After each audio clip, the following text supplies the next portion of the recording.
Good evening. Tonight we will be discussing the 11-card Celtic Cross Spread. This spread is fairly common among tarot readers. It may not be quite as common as the 10-card spread, but it is still used frequently by many readers around the world, and this is one you may want to consider for yourself. This is a general spread that can answer general questions, but you can also be very specific about the way you ask your questions. So it's a very versatile spread, and it is the one that I use most often. If you watch my weekly tarot readings, this is the spread I use. So let's explain the spread and what each card represents. So the first card you would lay down. Sorry, I just dropped something. There we go. So your first card goes straight in the middle. This card is the first position. It represents you. This position represents your place in your situation and what you need to realize your innermost desires regarding the question you have asked.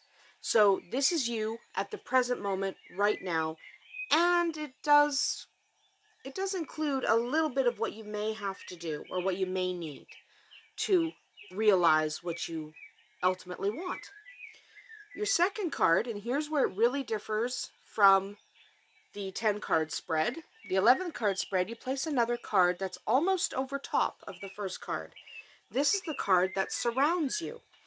This position represents the conditions surrounding you regarding the question you have asked. If the answer you have received is harmonious, then you are in a supportive atmosphere.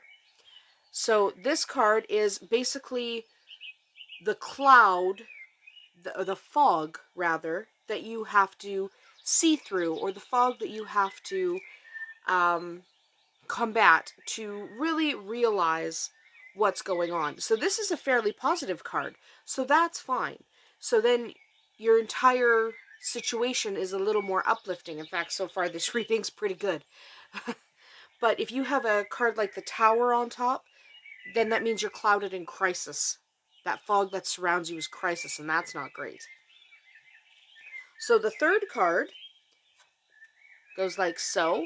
This is what blocks you. This position represents an imbalance that may prevent you from achieving the outcomes that are indicated later in the spread by both the card that'll go here and the card that'll go up here, which are positions, let me count, 7 and 11. Sorry, I had to do the math. So this card will relate to the final outcome because it's kind of the obstacle. It can represent what is confusing to you. It's something that you have to overcome. It's not the overriding feeling. Like, this is the overriding feeling. This card is what's directly getting in your way. Okay, so that's a card you have to overcome. This is a card you just have to kind of cope with. So the fourth card, then, and here is where our layout again differs quite a bit from the 10-card spread. So this card is your foundation. That's why it goes down there. That's your foundation card down here.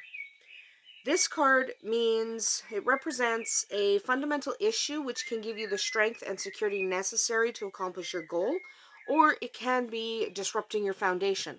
So the World is a really good card. This is actually good reading. Too bad it's not an official reading. This is a good one. But this card is actually a positive card, meaning your foundation is solid, and that this is what is permeating through everything you do. Again, if this card is not a fantastic card, it can leave you on shaky ground, almost literally. So the fifth card goes here. Some people put it here, and they do past and future. I always do past here, future here. Okay, so the fifth position I'm putting over there. You will see some readers do it over here. That's fine too, as long as you're consistent and you always do it the same way. But I always do past over that way. So that's your what is behind you. This position represents past actions and influences which have brought things to be the way they are now. It can also represent people, ideas, and conditions that are passing out of your life.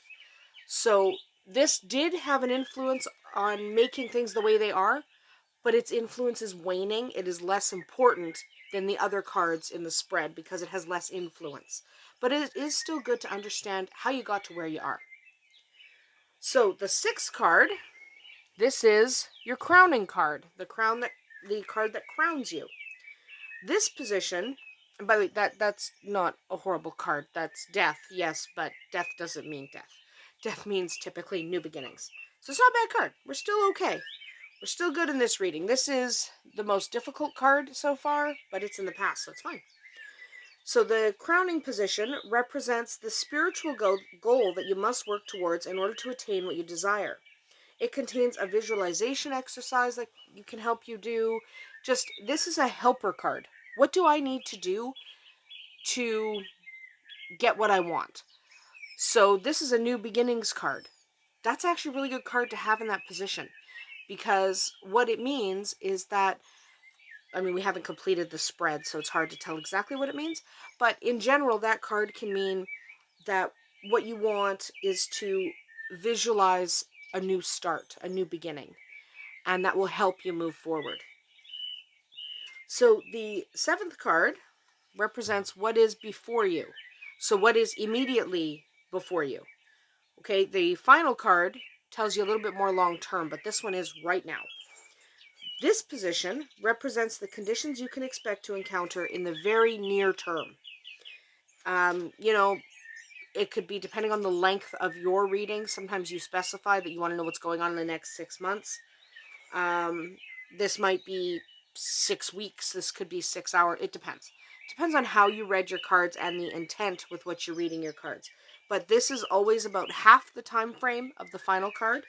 So you kind of want to pay attention to this guy, because this is what's coming up. This is happening so fast sometimes you might not be able to avoid it. So this guy's like, this is happening, this is barreling down on you. So he's worth paying attention to. And then we have the eighth card. Goes down here.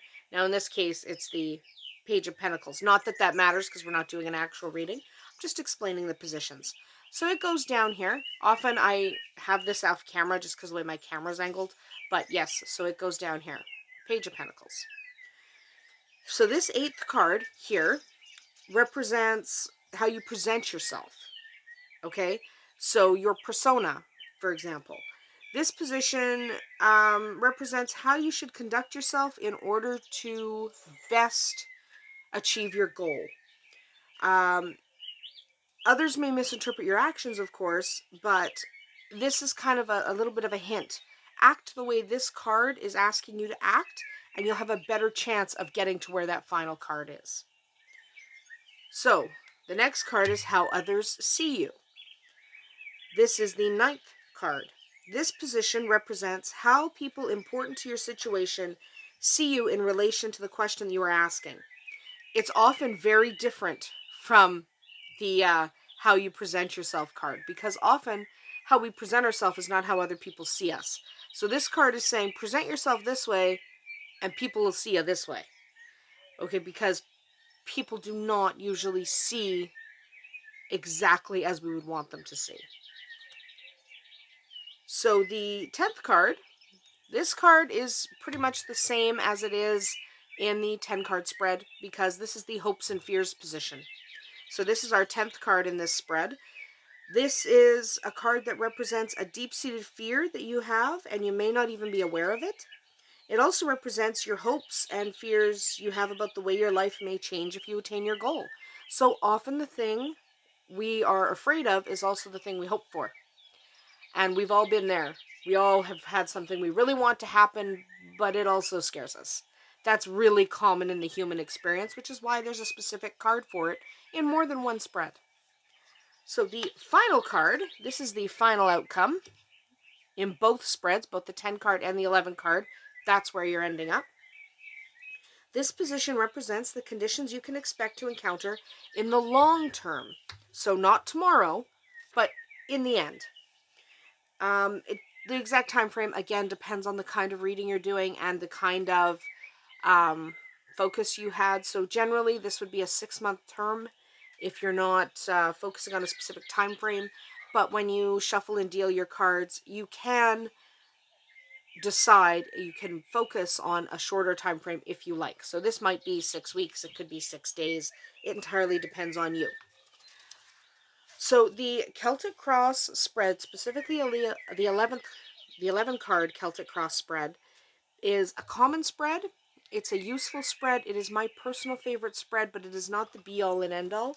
There are, of course, other spreads that we will cover coming up.